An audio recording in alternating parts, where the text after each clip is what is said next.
We will pass temporarily on item 114. We will pass and retain on item 115.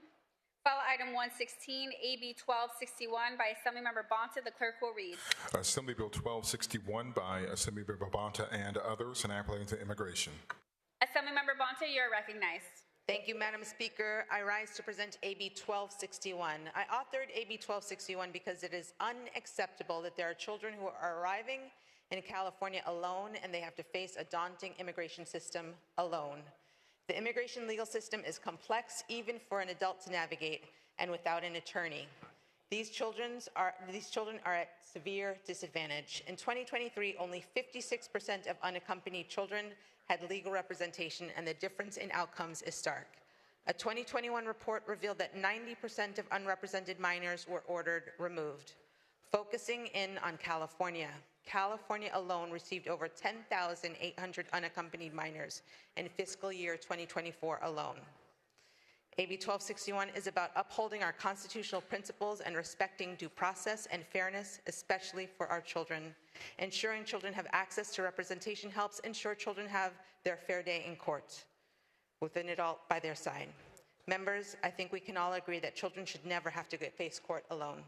I respectfully request your aye vote. Seeing no further debate, the clerk will open the roll. All those vote who desire to vote. All those vote who desire to vote. All those vote who desire to vote.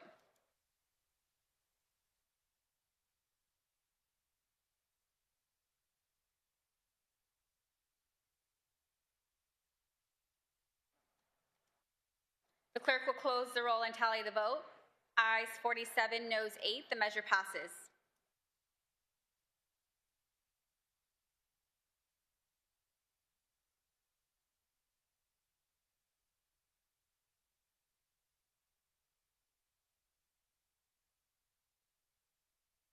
We will pass temporarily on item 117. We have completed item 118. We will pass and retain on items 119 through 121. That brings us to item 122, AB 1288 by Assemblymember Addis. The clerk will read. Assembly Bill 1288 by Assemblymember Addis and others, and relating to public health. Assemblymember Addis, you are recognized. Thank you, Madam Speaker. I rise today with AB 1288, a bill with no opposition and a large coalition of support, and I respectfully ask for your aye vote. Seeing no further debate, the clerk will open the roll.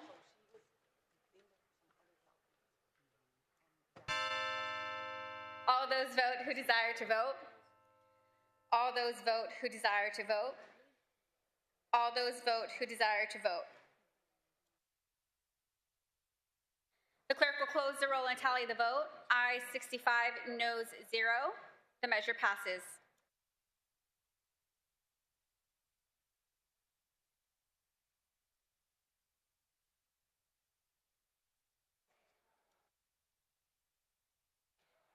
File item 123, AB 1309 by Assemblymember Flora. The clerk will read. Assembly Bill 1309 by Assemblymember Flora, and relating to state employees.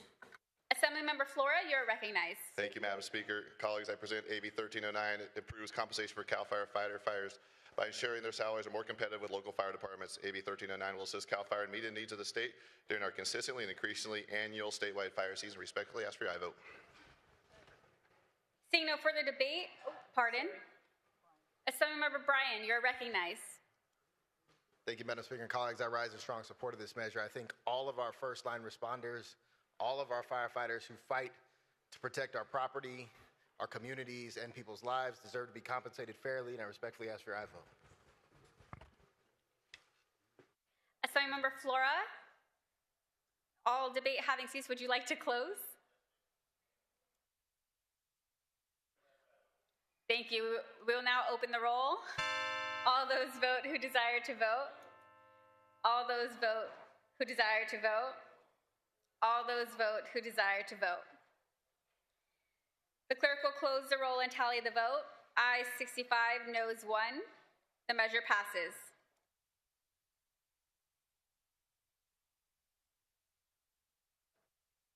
We will pass and retain on file item 124.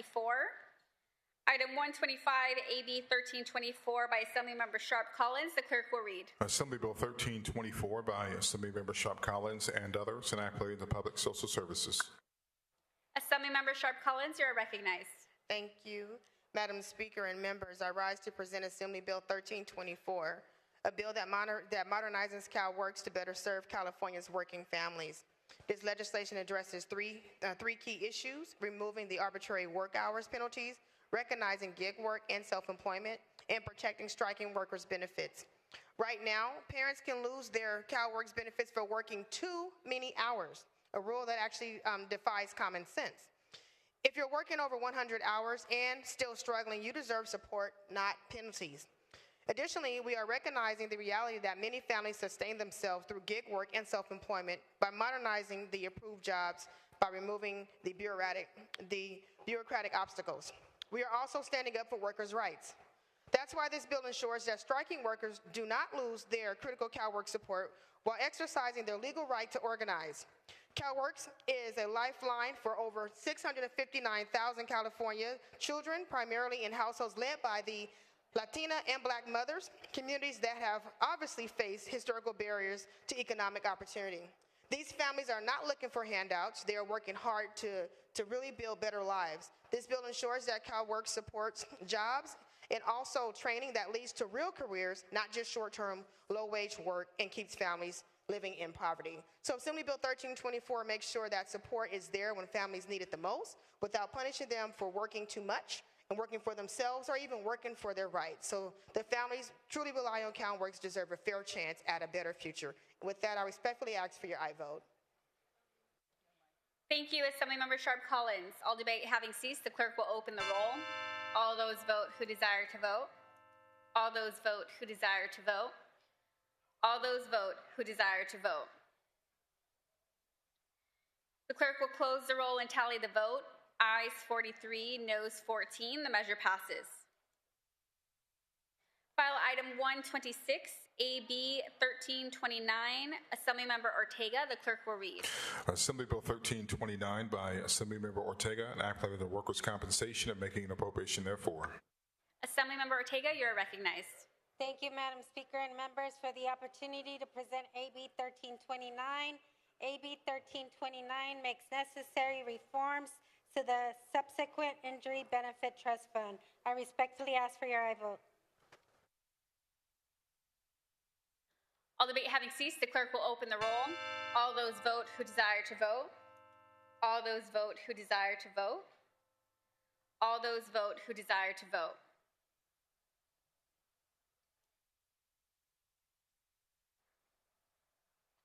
The clerk will close the roll and tally the vote. Ayes 47, noes 1. The measure passes. We will pass and retain on file item 127. File item 128, AB 1339 by Assemblymember Mark Gonzalez. The clerk will read. Assembly Bill 1339 by Assemblymember Mark Gonzalez and others, enact relating to insurance. Assemblymember Mark Gonzalez, you are recognized. Thank you, Madam Speaker. I'm proud to present AB 1339, which seeks to address the ongoing insurance crisis facing affordable housing providers in California. Unlike market rate housing, affordable housing providers cannot offset rising costs through rent increases. The bill increases the California Department of Insurance to conduct a study of insurance coverages available to affordable housing entities. AB 1339 is not just about protecting buildings, it's about protecting the people who live in them. We wouldn't accept schools without teachers or fire stations without water. We cannot accept affordable housing without the basic protection of insurance. If we don't act, more providers will face impossible choices and more residents will be pushed to the brink, not because of poor planning or bad management, but because of the insurance market that has become unpredictable and unsustainable. We cannot build a resilient housing system if our providers can't weather the storm. This is our moment. Let's act now before more residents lose not just support, but the homes that they depend on. This bill has no opposition and has received 0 no votes. Thank you, and I respectfully ask for your aye vote. Thank you, Assemblymember Mark Gonzalez. All debate having ceased, the clerk will open the roll. All those vote who desire to vote. All those vote who desire to vote. All those vote who desire to vote. The clerk will close the roll and tally the vote. Ayes 67, noes 0. The measure passes. File item 129, AB 1398 by Assemblymember Valencia. The clerk will read. Assembly Bill 1398 by Assemblymember Valencia, an act relating to workers' compensation. Assemblymember Valencia, you're recognized. Thank you, Madam Speaker. Muy buenas tardes, members. AB 1398 increases transparency about financial interests and seeks to end fraudulent workers' compensation schemes by allowing these cases to be prosecuted as felonies and proceed under longer statuses of limitations. With that, respectfully ask for a yes vote. All debate having ceased, the clerk will open the roll. All those vote who desire to vote. All those vote who desire to vote. All those vote who desire to vote. The clerk will close the roll and tally the vote. Aye 67, no 0. The measure passes. File item 130, AB 1400 by Assemblymember Soria. The clerk will read. Assembly Bill 1400 by Assemblymember Soria, an act relating to post-secondary education. Assemblymember Soria, you are recognized. Thank you, Madam Speaker. Members, AB 1400 will help address our healthcare workforce shortage and improve the access of affordability of a nursing degree by establishing a pilot program allowing up to 15 community college districts to establish a nursing bachelor's program in underserved nursing areas and areas where there's persistent poverty. California is projected to be short over 44,000 registered nurses by 2030. This shortage is felt the hardest in rural areas like the Central Valley. While our exceptional community college system has provided many students with an associate's degree in nursing, our healthcare system more frequently demands a bachelor's. While our rural students would love to complete their education at a CSU campus, they don't always have transportation to reach the schools, and when they do, there may not be slots available. It is all too common for our most promising students to uproot their lives to go to schools in other parts of the state and never coming back, or attending a costly private university where they are burdened with huge amounts of debt.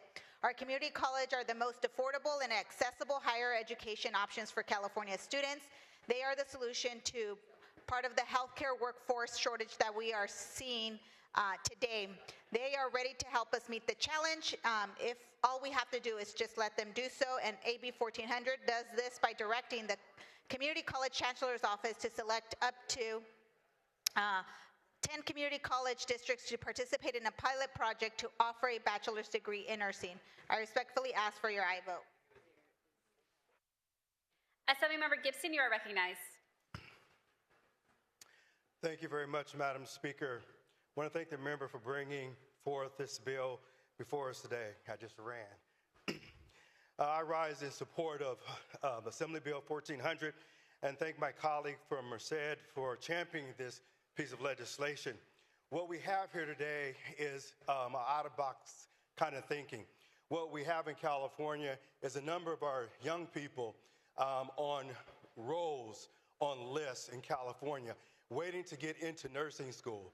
And I want to thank her for, one, thinking out of the side of the box by providing ways for us to get our young people off of these lists and providing them to be able to become nurses in California. And so this is a way to, one, making sure in California, whether it's community colleges or universities, I know a number of young people that's in my own district who are on waiting lists for 3 years at a time, and they have to spend and take out loans in order to go to private colleges in order to become nurses. And certainly during the pandemic, this has further exacerbated this particular shortage of nurses in California. And so with the shortages of healthcare professionals in California, this would be a way to, one, to make up the gap, to provide the kind of healthcare that we need in California. And so 1400 is, again, it's a solution to a shortage problem here in California. And I want to thank her for, one, bringing forth this particular piece of legislation. And I respectfully ask for a strong aye vote. And again, thank her for bringing this legislation before us today. Assemblymember DeMaio, you're recognized. Thank you. I rise in support of AB 1400, and during the committee discussion on the bill, the author and I discussed some of my reservations on this bill which really extend into the cost of a college degree in the state of California and some of the barriers and added costs that state government has added to that quest. Notwithstanding the comments of my colleague, you can be a nurse, you can become a nurse with the existing community college system with an associate's degree. What the author of the bill is trying to do is also allow the bachelor's degree to be provided through the community college system. And the concern that some have is that this might cannibalize the associate degrees. But the author has committed that she will ensure, as this winds its way through the process, that we monitor the cannibalization issues so that we can take the pilot project, and when we are ready, if it's successful, and to expand it statewide, that we can be informed by that data. And I want to make sure we have that commitment in your closing, if you could address that. But also, I would encourage this body, and this is not a partisan issue, this really is about how do we best prepare our workforce to fill these jobs. We've got to stop telling our kids that you have to get a master's degree or a bachelor's degree when an associate's degree or a trade degree might be perfectly great and acceptable. And so again, I'm not going to oppose the bill on that basis, but it is something that I'm hoping the body will start to discuss in the coming years, because we have a broken model, a broken paradigm when it comes to higher education, and I think we can be more thoughtful about it going forward. With that, I respectfully request an aye vote on AB 1400, and I thank the author for her work on this issue. Assemblymember Alvarez, you're recognized. Thank you. I also rise in support. Earlier, I talked about a term that you might be hearing more about throughout the next year, which speaks to the comment of my colleague from San Diego, college deserts. The workforce that we need today for the jobs that are out there in California that will power our economy need to have a prepared workforce. That means we must ensure that throughout the state of California, we provide opportunities for education so that that workforce can be prepared. That's what this bill is about. It's about attacking college deserts, ensuring that, particularly when it comes to healthcare, that we have opportunities to provide prepared workforce through our community colleges, something that we, I think, need to just take a serious look at for the future of California. How are we preparing our workforce in ways that are not the ways we are doing today? Because we are still missing the mark on ensuring we have the prepared workforce of the future. And that's why I asked for your aye vote on AB 1400. Thank you. Assemblymember Hadwick, you are recognized. Thank you, Madam Speaker. I rise today in strong support of AB 1400. I just want to thank the author. I represent 11 counties, and I do not have a UC or a CSU in my district, and also have the most community colleges in any district. So this would be huge, as any university is over 3 hours or 4 hours away from where I live. So thank you for bringing this forward. I respectfully ask for an aye vote. All debate having ceased, Assemblymember Soria, would you like to close? Yes, Madam Speaker, I just would like to thank all my colleagues who spoke up in support of this important piece of legislation, and to my colleague from San Diego, we stated our commitment firmly to ensure that this bill wouldn't cannibalize the existing associate degree slots that exist. Our hope and our goal is to ensure that we're creating a pilot program to ensure that we are thinking outside the box to address the issues that many of our regions, like the regions that I live in, have today. And so with that, I respectfully ask for your aye vote. All debate having ceased, the clerk will open the roll. All those vote who desire to vote. All those vote who desire to vote. All those vote who desire to vote. The clerk will close the roll and tally the vote. Ayes 65, no 0. The measure passes. File item 131, AB 1411 by Assemblymember Sharp Collins. The clerk will read. Assembly Bill 1411 by Assemblymember Sharp Collins, an act relating to elections. Assemblymember Sharp Collins, you are recognized. Thank you. I rise to present Assembly Bill 1411, a measure that aims to provide more information to voters in support of them exercising their constitutional right. In 2016, California approved the Voter Choice Act, a new election model that allows voters to choose how, when, and where to vote. Unfortunately, not all counties adopted this model, creating an imbalance in voting flexibility and information for residents. Assembly Bill 1411 requires counties that did not adopt the Voters' Choice Act to create a voter education and an outreach plan that will provide voters information about online registration, vote by mail procedures, pre-registration opportunities, ballot tracking, options for overseas voters, and key election dates. So Assembly Bill 1411 also requires the Secretary of State to provide county election officials a template for their voter education and outreach plan. This is key in advancing our voting equity. And so by removing barriers to our participants, we are creating a stronger and more inclusive democracy where every citizen's voice truly matters. So with that, I respectfully ask for your aye vote. Thank you, Assemblymember. Seeing no further debate, the clerk will open the roll. All those vote who desire to vote. All those vote who desire to vote. All those vote who desire to vote. The clerk will close the roll and tally the vote. Ayes 52, noes 1. The measure passes.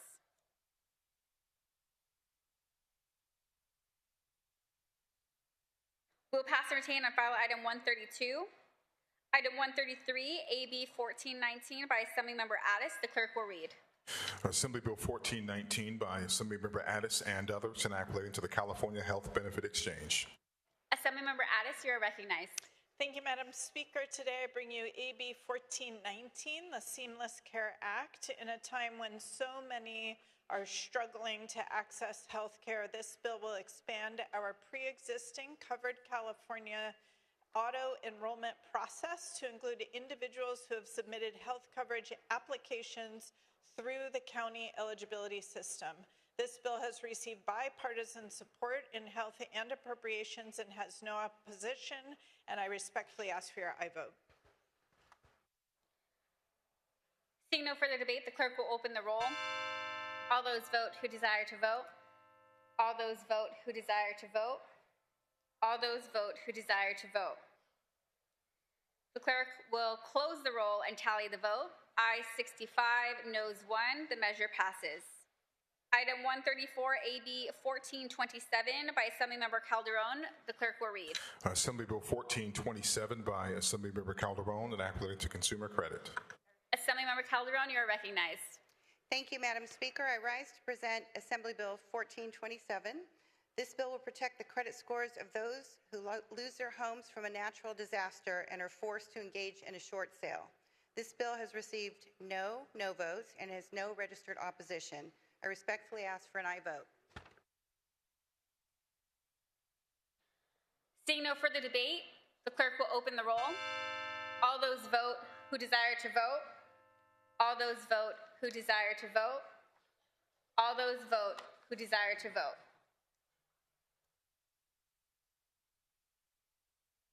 The clerk will close the roll and tally the vote. Ayes 63, noes 1. The measure passes.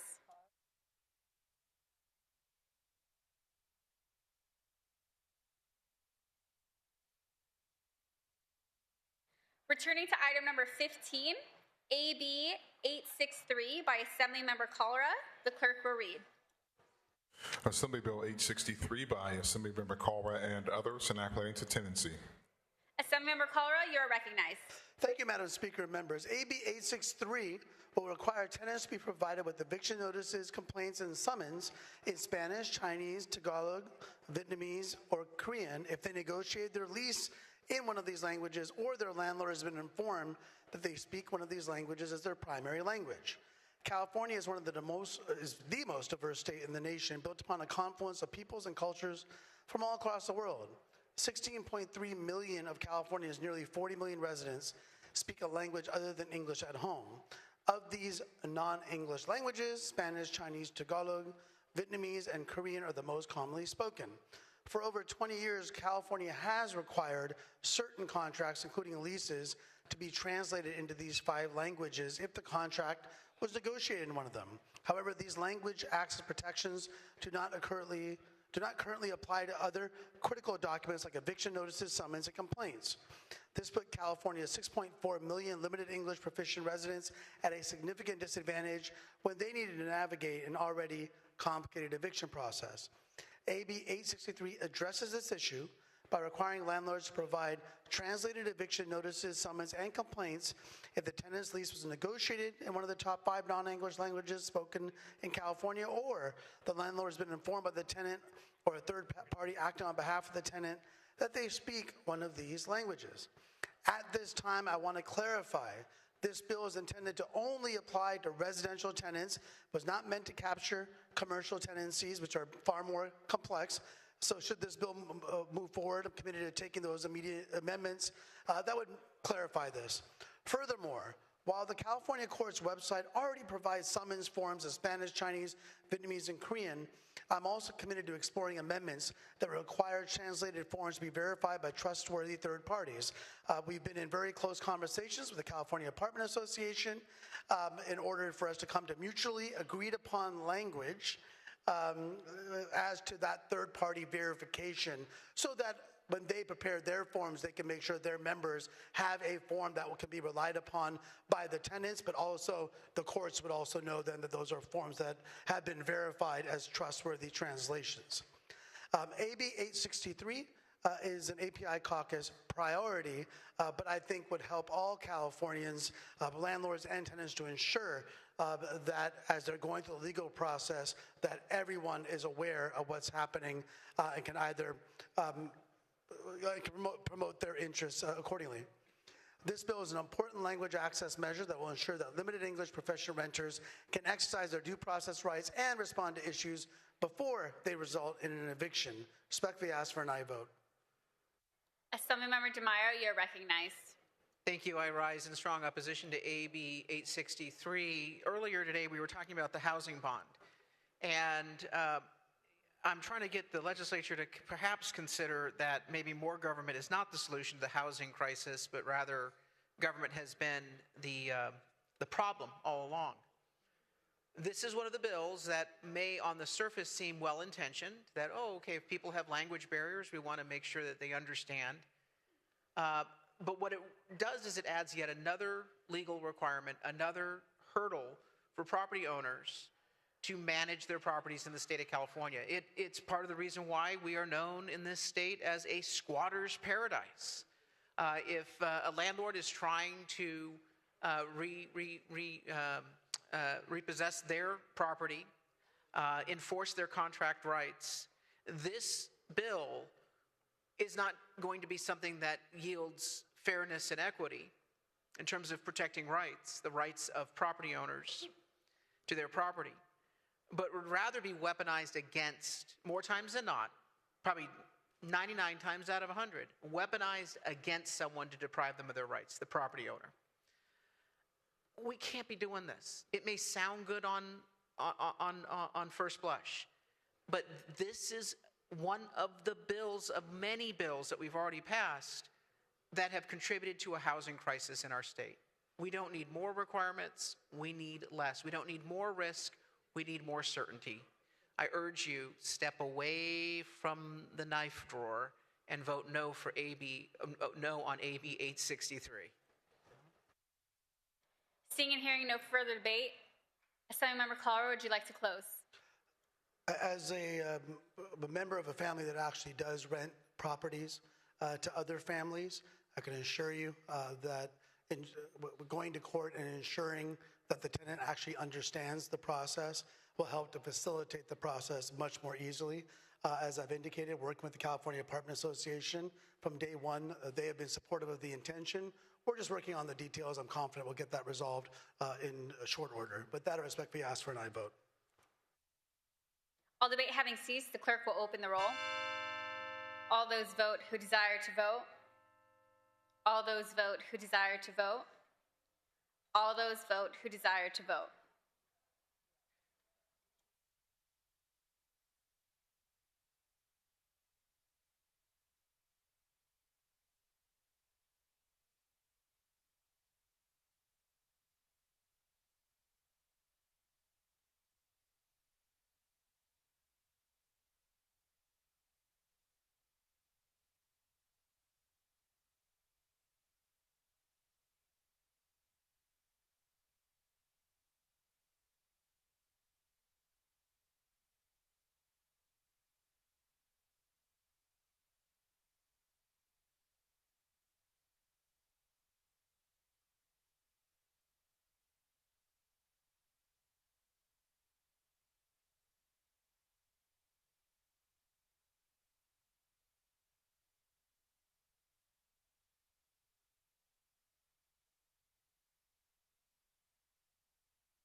close the roll and tally the vote. Ayes 43, noes 17. The measure passes.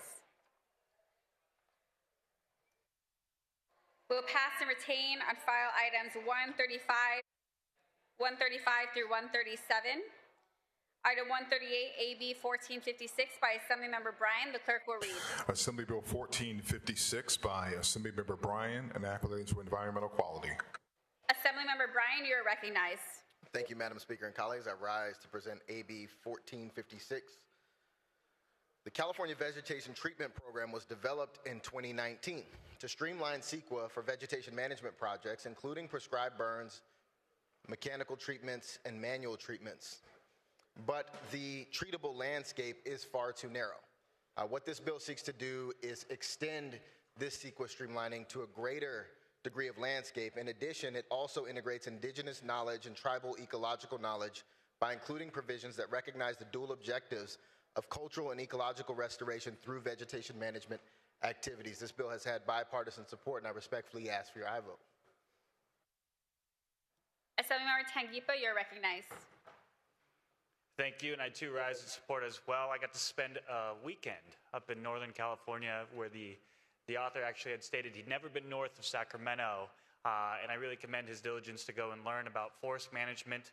I do believe, and I think what we have seen here, we are on the precipice of one of the largest wildfire seasons in the history of the state of California, and it's bills like this that actually show that we're prioritizing, trying to make some of the effort to make sure that we can protect Californians, and I thank the author.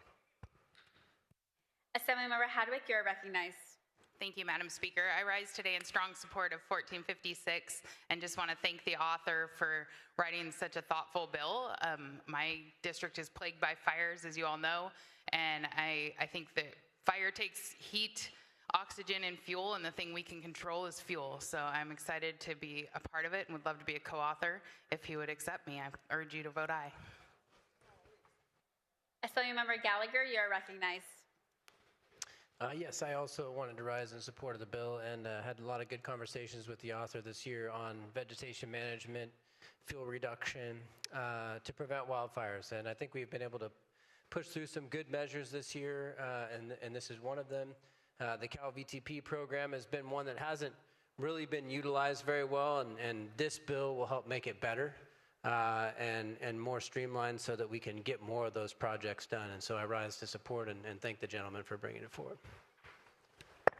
Assemblymember DeMaio, you're recognized. This is bipartisan consensus. I want to thank the author. I'm very impressed. I'm very grateful. Representing a district that has a major issue with wildfire risk. And I heard several months ago one of my colleagues remarked that, no, we already allow the ability to do controlled burns and to clear defensive space. That's not what's happening on the ground. This is a nightmare for property owners who just want to do the right thing. They want to protect their property.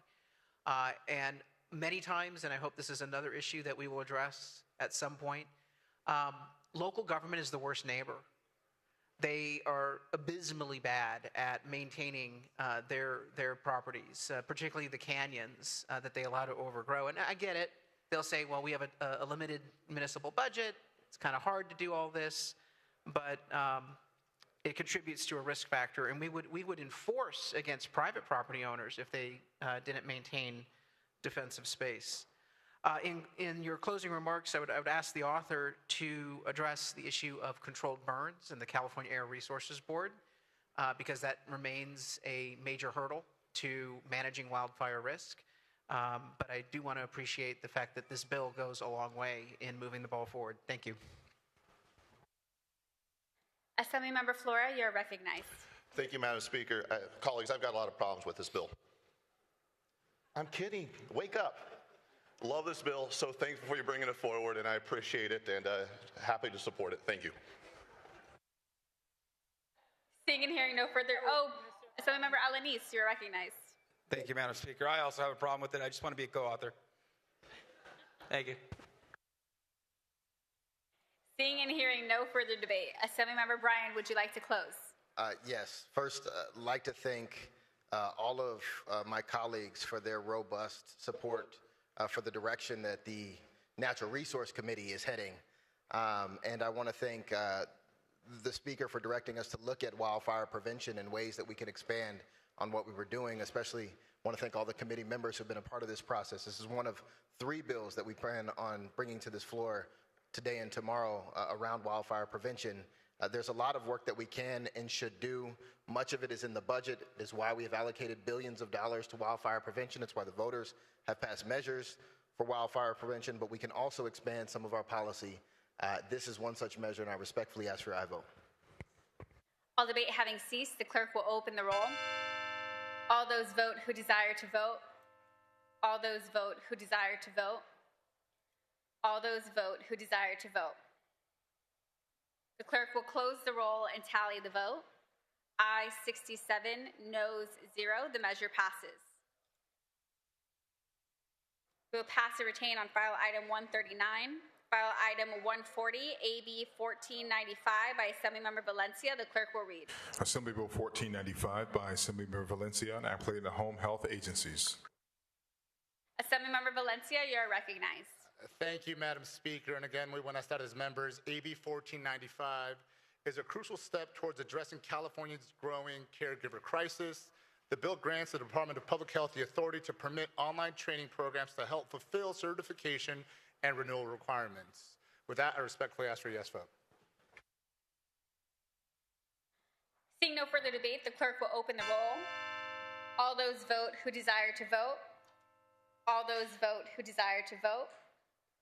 All those vote who desire to vote. The clerk will close the roll and tally the vote. Ayes 61, noes 0. The measure passes. File item 141, AB 1508. By Assemblymember Schiavo, the clerk will read. Assembly Bill 1508 by the Committee on Military and Veterans Affairs and act relating to the military. Assemblymember Schiavo, you are recognized. Thank you, Madam Speaker and members.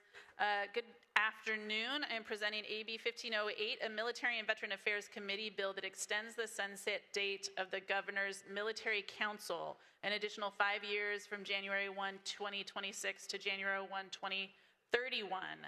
The Governor's Military Council is uniquely positioned to advocate for California in federal decision-making. It strengthens the connections among elected officials, state military leaders, the defense sector, and other key stakeholders, while enhancing the collaboration between military bases and other local communities. This work safeguards our national security. It has bipartisan support, and respectfully request an aye vote.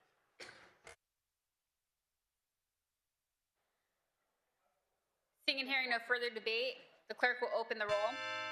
All those vote who desire to vote. All those vote who desire to vote. All those vote who desire to vote. The clerk will close the roll and tally the vote. Ayes 60, noes 0. The measure passes.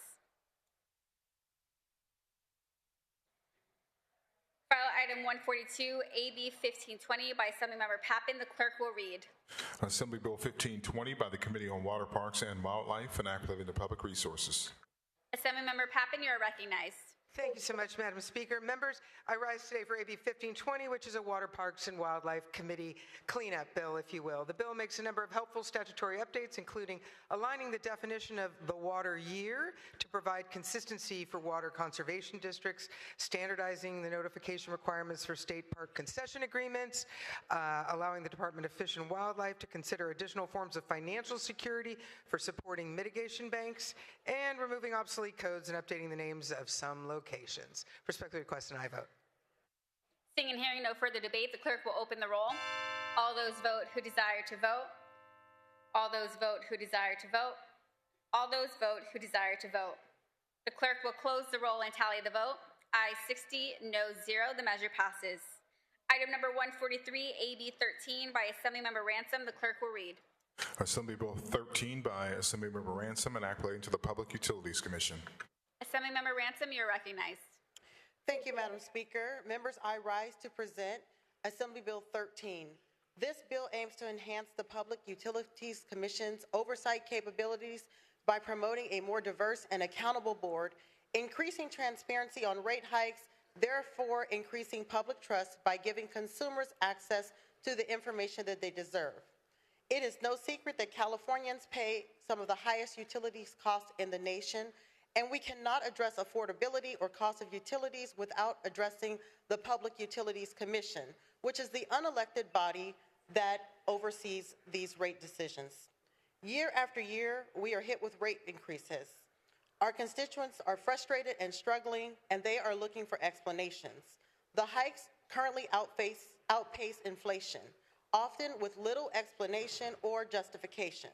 Both residential and commercial rates are impacted, and these cost increases affect families, businesses, and every sector of public and private communities.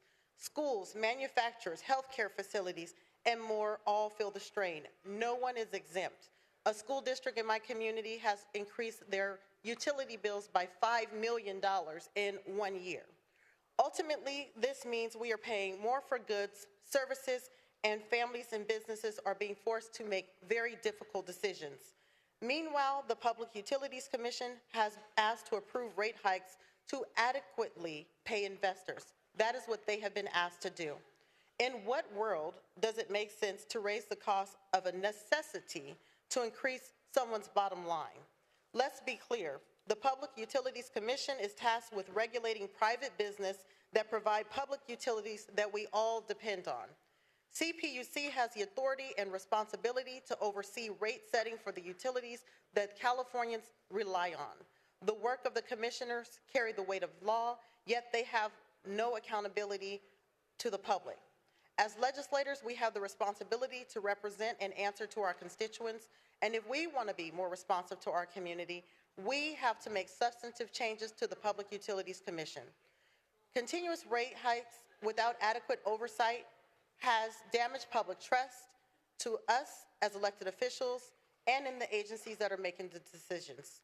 That is why AB 13 is needed to reform the PUC and increase legislative oversight, ensuring that all Californians have access to affordable and equitable service. This bill also mandates that we submit a report from the PUC to the legislature within 15 days after an increase rate-setting decision. This is significant because it gives time for a repeal or appeal of their decisions, as opposed to us waiting until a year after the decision has already been implemented. Members, this is a timely bill that will give us transparency and the response that the public is relying on. I respectfully ask for your aye vote. Thank you. Assemblymember Gallagher, you're recognized. Yes, thank you, Madam Speaker and members. This is a good bipartisan day. I rise in support of this legislation, and as my colleague from Stockton just really laid out, we've been dealing with this, very extensively with we share this same problem in our districts. Rate increase after rate increase, not a whole lot of transparency out of the PUC, and we need more accountability. And so I rise to support this measure. I think this will help provide more of that oversight ability, allow for geographic representation, in the PUC. But we also need to start directing the PUC. I think we as and I know my colleague shares this desire, that we should be the ones as the people's elected representatives directing the PUC on what needs to be done. And what needs to be done is rates need to be reduced, period. And there's a lot of ways we can do it. We know from reports that we've already received that there's public programs that aren't cost effective, haven't been. And, we should be having a discussion about how we remove that so that we don't have these high rates. We could take our climate credit, that $40 that we get, maybe $60 that you get in January or February when your bill's hundreds of dollars. It doesn't really help you a whole lot. Let's just put that climate credit into rates, and it would reduce our rates. So these are all things I think we could do, and I think with the new structure that we can enact here and provide greater representation, and all of us working together to really start pushing the PUC to do the right thing and reduce our rates, that's where we need to go, and I would be happy to continue to work on that with the author. Thank you. Seeing and hearing no further debate, Assemblymember Ransom, would you like to close? Thank you, Madam Speaker. I'd like to thank the minority leader for your support of this bill. This is really important. The public is looking for us to do something to slow down the costs, and we're just asking for more transparency, more accountability, and for the ability to ensure that the Californians are getting the service and the transparency that they deserve. Again, I respectfully ask for your aye vote. Thank you. All debate having ceased, the clerk will open the roll. All those vote who desire to vote. All those vote who desire to vote. All those vote who desire to vote. The clerk will close the roll and tally the vote. Ayes 62, noes 0. The measure passes. We will pass and retain on file item 144. Item 145, AB 75 by Assemblymember Calderon. The clerk will read. Assembly Bill 75 by Assemblymember Calderon, enacted into insurance. Assemblymember Calderon, you are recognized. Thank you, Madam Chair. I rise to present AB 75, which requires insurers to provide notice before collecting aerial images of a residential insurance policyholder's home and allows policyholders to receive these images. Insurers have been increasingly using images from drones, aircraft, and satellites in lieu of in-person inspections to make underwriting decisions about coverage. While insurers need to be able to accurately and cost-effectively price risk, the burden shouldn't fall on homeowners to make sure that aerial images are used reasonably in this process. Thank you, and I respectfully ask for your aye vote. Seeing and hearing no further debate, the clerk will open the roll. All those vote who desire to vote. All those vote who desire to vote. All those vote who desire to vote. The clerk will close the roll and tally the vote. Ayes 58, noes 1. The measure passes. File item 146, AB 90 by Assemblymember Jackson. The clerk will read. Assembly Bill 90 by Assemblymember Jackson, enacted the public post-secondary education. Assemblymember Jackson, you are recognized. Thank you very much, Madam Speaker. AB 90, which seeks to establish the procedures by which campuses of the California community colleges can offer an overnight parking program for students facing housing insecurity. Specifically, this bill would require each local governing board of a community college district to develop and approve a plan to offer students overnight parking in consultation with their campus basic needs coordinator and campus security. I respectfully ask for an aye vote. Assemblymember Berman, you are recognized.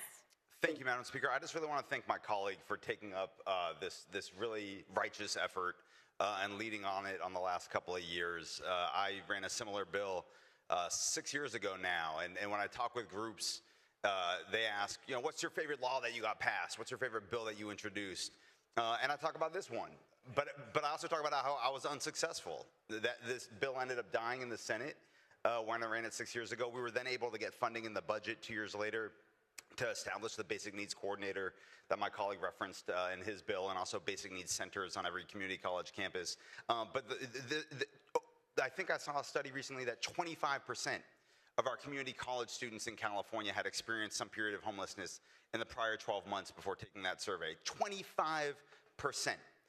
And these are people all ages, all backgrounds, all parts of California that are just trying to get a better education, that are trying to improve their lot in life, trying to improve the future for them and their kids and their grandkids.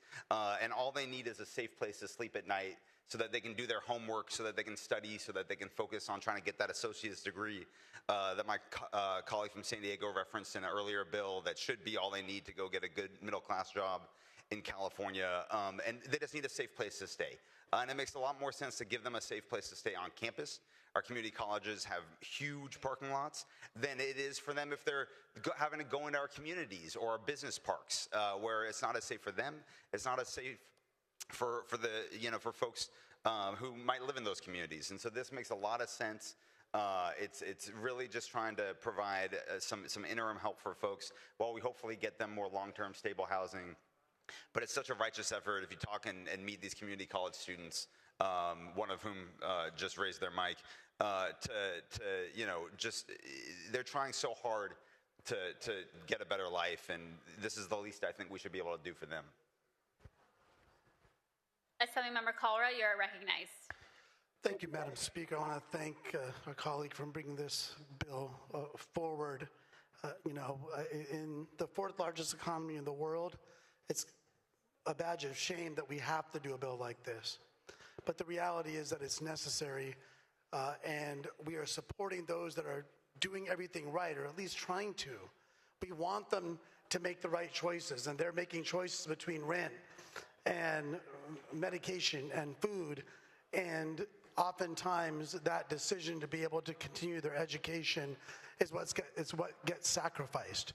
In so many communities in our state, it's simply just not affordable for those that are going to college or working part-time and trying to get their AA or trying to get a certification to boost their potential pay. They just can't afford rent. And I think that we do have the facility, as opposed to a ground up, let's create a safe parking site that a lot of cities have to do at great expense on occasion. Because I have some sympathy. I understand there are costs involved, but I think some of those costs are overblown because they don't have to build restrooms, or in many cases locker room facilities with showers, what have you. They already have the parking lots built. It's a matter of just creating certain areas where they can safely park and ensure that they can continue their education and be safe while doing it. I urge my colleagues to vote yes on AB 90. Assemblymember Macedo, you're recognized. Thank you, Madam Speaker. I am so glad that my colleague brought up the cost of living crisis that we are facing in the state of California, and we're putting Band-Aids on bullet wounds by allowing students to park overnight, rather than actually solving the way that they can afford to go to school and they can afford to live. Thank you.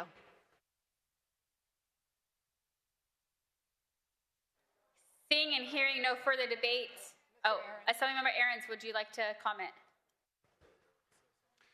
Thank you, Madam Speaker. I rise in strong support of AB 90. Before getting elected to the legislature, I was president of the Foothill De Anza Community College Board of Trustees, where we have some of the highest rates of student homelessness in my district in Silicon Valley. And it is easy to criticize solutions and to throw stones when you don't have any solutions of your own to contribute. Is this a perfect solution? No, but it is one of the best solutions that this body has seen. I want to thank my colleague and both of my colleagues for continuing this discussion and continuing to push and ask more of our institutions of higher education. We need to be doing everything that we can to be supporting our most vulnerable students in the largest system of higher education in the United States at our California community colleges. And speaking as a former homeless student at our local community college, I rise in strong support. Thank you, Assemblymember. Assemblymember DeMaio, you're recognized. I too rise in strong opposition to AB 90. This is not the solution. I am pretty shocked, not shocked actually, it's kind of par for the course for my colleague to say that there are no solutions over here when the majority in this chamber has refused to allow us to offer our solutions. Killing bills in committees, not allowing bills to come up on this floor. Mr. DeMaio, can you please stick to the merits of this bill? We're sticking to the merits of the debate.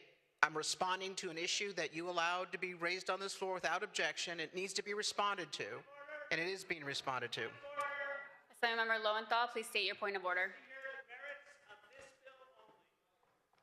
Your point is well recognized. And so when we criticize and are accused of not having solutions, that's simply not true. And I'm hoping that you are hearing the criticism we have on this bill. Secondly, I understand your personal story. You and I both have shared our experiences. When I lost my mother 2 weeks after my father abandoned our family, I was taken in by the Jesuits. And during my high school and in my college years, I did not have a house to go home to during Thanksgiving or Christmas or summer break or spring break. And so I slept in my car more than a few times. This is not a bill that would have helped me. What would have helped me are the sorts of programs that this chamber has not funded. Instead, what we're doing is we're building multi-million-dollar units per unit, which does not get down to a college student or high school student who needs housing. What we will have are more neighborhoods that will have side effects, crime, grime, other issues, because we're, again, taking a Band-Aid approach to dealing with this problem.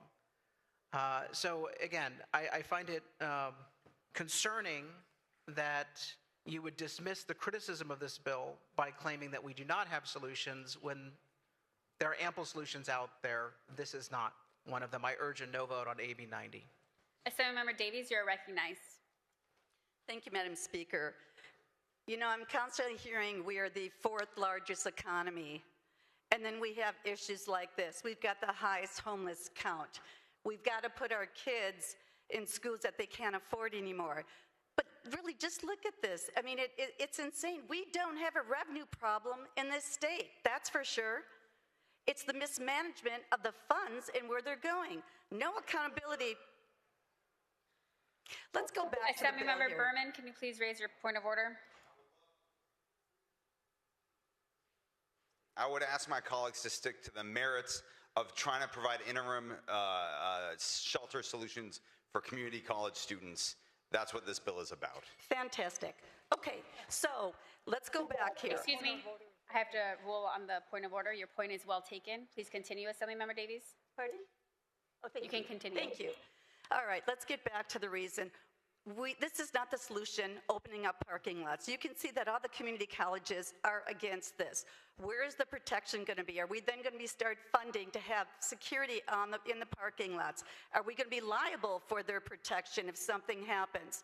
We've got to look at the solutions, and there are solutions out there. But we have to start being accountable where the money is going and where it's not. We went and we looked at all of the money that have gone to other places that there's no accountability for. We could actually have more homes for these people, that they would have an opportunity perhaps to have dorms set up. But this is not the solution, opening up a parking lot. We're just moving now those that are homeless on the street. Now we're going to allow them to be in the parking lot. Are you going to say, show me your school badge, that you can stay in your car? I mean, guys, this is embarrassing. We are the fourth largest economy, and we're talking about opening up parking lots for students to stay there. This is not the solution. We can do better. I mean, I don't usually stand up here, but this is just unbelievable that we're going to be doing something like this. Thank you.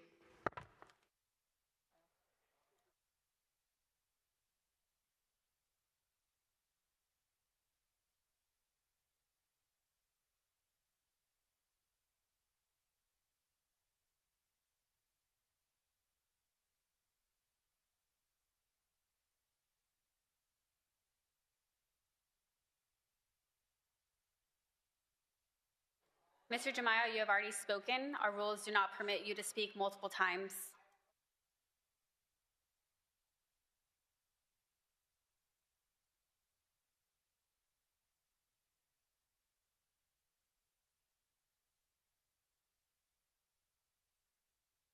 I rise on a point of personal privilege. This is. Please give me 1 moment.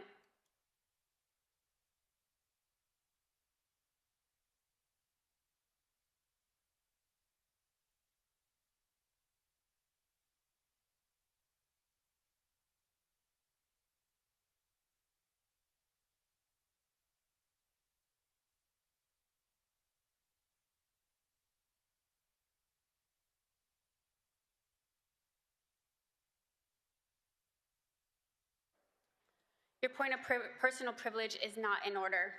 Seeing and hearing no further debate, Assemblymember.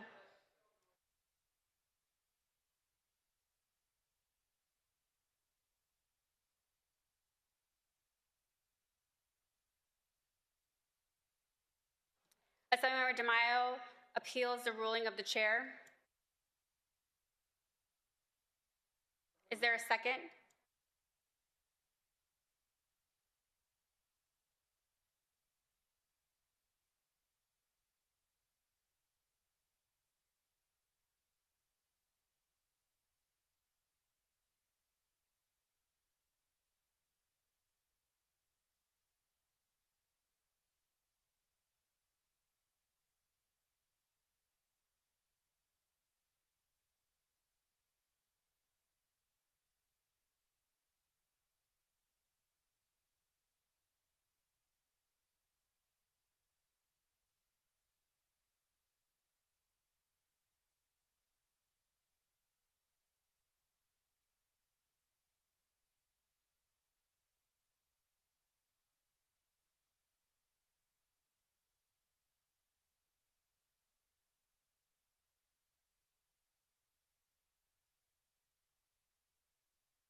Returning to our business, I did not make an order that is eligible for an appeal. We are continuing with the current debate. Assemblymember Jeff Gonzalez, you are recognized. Thank you, Madam Speaker. A couple points. Number one, I appreciate the authors thinking outside the box. Especially in rural areas, one of the issues is how do we just handle this? I know specifically in my district with a 17% unemployment rate, one of the challenges is where do we house folks? Because we don't have employment, we don't have the money, and that could be a solution, but unfortunately, with the 125-degree heat in a parking lot is just not, it's not safe for their health, right? Unless you do a covered parking lot or something along those lines. So there has to be another solution like another one of the colleagues talked about. And one of the things that one of our Imperial Valley College did is they worked with nonprofits in the community to create tiny homes. And those tiny homes, instead of putting them into the parking lot, they put it into a tiny home. It was a lot safer. They worked with private, public, nonprofit partnerships to make that happen.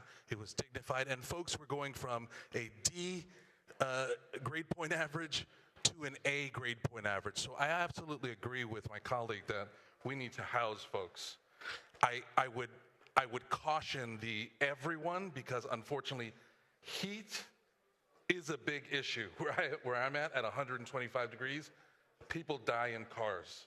So I'd love to work with the co-author, with the author, so that we can find a little bit of broader solution, because it just doesn't work where I live in a parking lot. But there are other ways in which we could make that happen. That's where I think the middle ground is that we're looking for, and I encourage the author to have a chat with me. Thank you. Thank you, Assemblymember. Seeing and hearing no further debate, Assemblymember Jackson, would you like to close?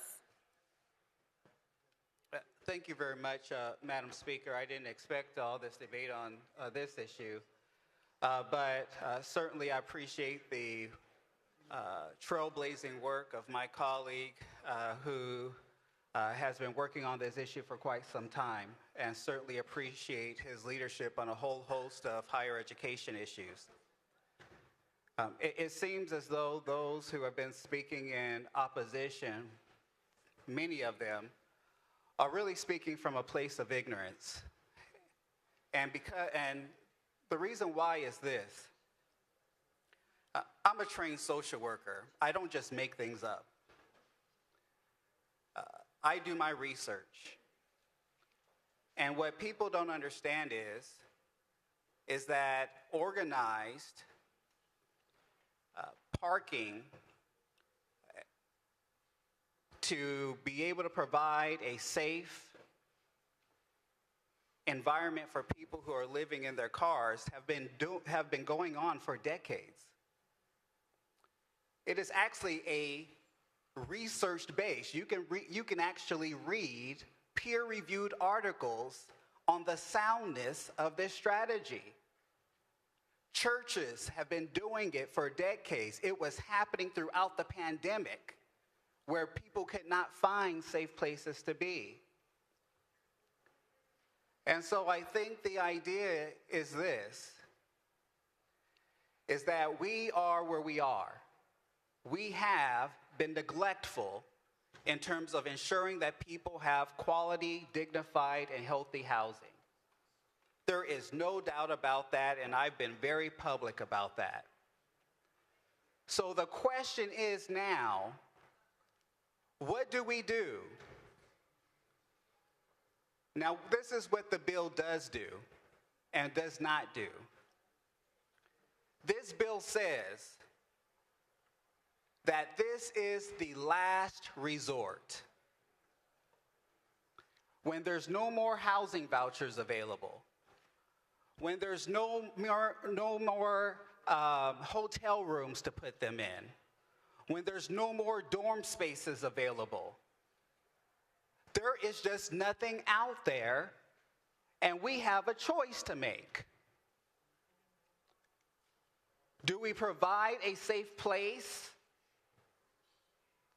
and say all government agencies are all hands on deck to ensure that students are safe? Or do we ignore the fact that if we don't do this, they will still be sleeping in their cars? So the question is, where then will they have to sleep in their cars? They'll have to sleep on busy streets. They'll have to sleep in dangerous parking lots that are unsupervised. They will have to sleep in alleys. So the question is, are we going to provide the best worst option that's available? Because that's where we are today. No, this will not bring more crime unless we're saying that college students are criminals because they sleep in their cars. No, this will not bring, matter of fact, community colleges, some community colleges are already doing this. And by their own admission, they have said, we thought it was going to cost a whole lot more, but it turns out it didn't even cost as much as we thought it would. So if we're doing what we're supposed to do, providing the vouchers, and yes, even if we approve a housing project now, how long will it take for that to get done? Even if we get rid of CEQA and all kinds of things, it'll still take at least a year. Where does those students sleep still? So let's deal with the reality that's before us and say, what is the best way for us to deal with the issue before us as we continue to work on long-term strategies? This is not either or, this is all of the above. But to say that this is not a good strategy is against all available research that is available. To say this is irresponsible is against every single piece of data that is out there. 30 seconds. So let's just do the moral thing. Because I remember that I represent people, not institutions. I respectfully ask for an aye vote. All debate having ceased, the clerk will open the roll. All those vote who desire to vote. All those vote who desire to vote. All those vote who desire to vote.